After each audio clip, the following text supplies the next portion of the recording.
ابو عبد الرحمن احول عاصم نے بیان کیا اور ان سے انس رضی اللہ عنہ نے کہ نبی کریم صلی اللہ علیہ وسلم نے فرمایا، مدینہ حرم ہے فلاں جگہ سے فلاں جگہ تک، یعنی جبل عیر سے سور تک،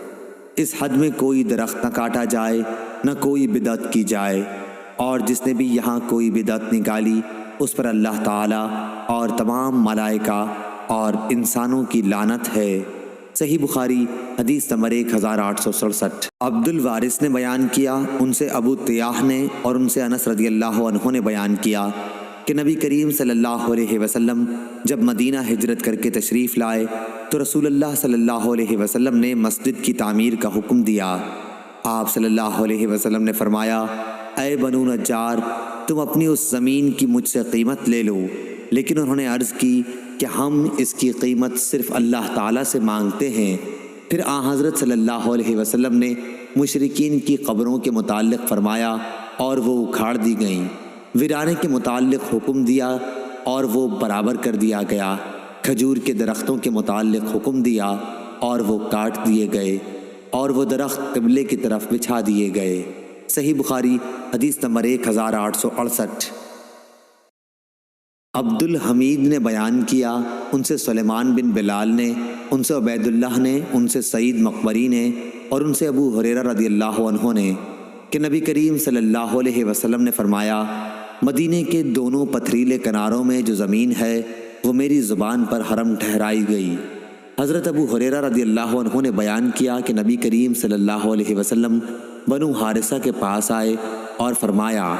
بنو حارثہ، میرا خیال ہے کہ تم لوگ حرم سے باہر ہو گئے ہو۔ پھر آپ صلی اللہ علیہ وسلم نے مڑ کر دیکھا اور فرمایا کہ نہیں، بلکہ تم لوگ حرم کے اندر ہی ہو۔ صحیح بخاری حدیث نمبر 1869۔ عبد الرحمن بن مہدی نے بیان کیا، ان سے سفیان ثوری نے، ان سے اعمش نے، ان سے ان کے والد یزید بن شریک نے اور ان سے علی رضی اللہ عنہ نے بیان کیا کہ میرے پاس کتاب اللہ اور نبی کریم صلی اللہ علیہ وسلم کے اس صحیفے کے سوا جو نبی کریم صلی اللہ علیہ وسلم کے حوالے سے ہے اور کوئی چیز شرعی احکام سے متعلق لکھی ہوئی صورت میں نہیں ہے۔ اس صحیفے میں یہ بھی لکھا ہوا ہے کہ حضرت صلی اللہ علیہ وسلم نے فرمایا، مدینہ آئر پہاڑی سے لے کر فلاں مقام تک حرم ہے، جس نے اس حد میں کوئی بدعت نکالی یا کسی بدعتی کو پناہ دی تو اس پر اللہ اور تمام ملائکہ اور انسانوں کی لعنت ہے، نہ اس کی کوئی فرض عبادت مقبول ہے نہ نفل۔ اور آپ صلی اللہ علیہ وسلم نے فرمایا کہ تمام مسلمانوں میں سے کسی کا بھی عہد کافی ہے، اس لیے اگر کسی مسلمان کی دی ہوئی امان میں دوسرے مسلمان نے بدعہدی کی تو اس پر اللہ اور تمام ملائکہ اور انسانوں کی لعنت ہے، نہ اس کی کوئی فرض عبادت مقبول ہے نہ نفل۔ اور جو کوئی اپنے مالک کو چھوڑ کر اس کی اجازت کے بغیر کسی دوسرے کو مالک بنائے اس پر اللہ اور تمام ملائکہ اور انسانوں کی لعنت ہے، نہ اس کی فرض عبادت مقبول ہے نہ نفل۔ صحیح بخاری حدیث نمبر 1870۔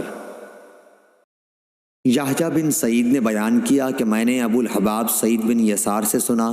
انہوں نے کہا کہ میں نے ابو ہریرہ رضی اللہ عنہ سے سنا، انہوں نے بیان کیا کہ حضرت صلی اللہ علیہ وسلم نے فرمایا کہ مجھے ایک ایسے شہر میں ہجرت کا حکم ہوا ہے جو دوسرے شہروں کو کھا لے گا، یعنی سب کا سردار بنے گا۔ منافقین اسے یثرب کہتے ہیں لیکن اس کا نام مدینہ ہے۔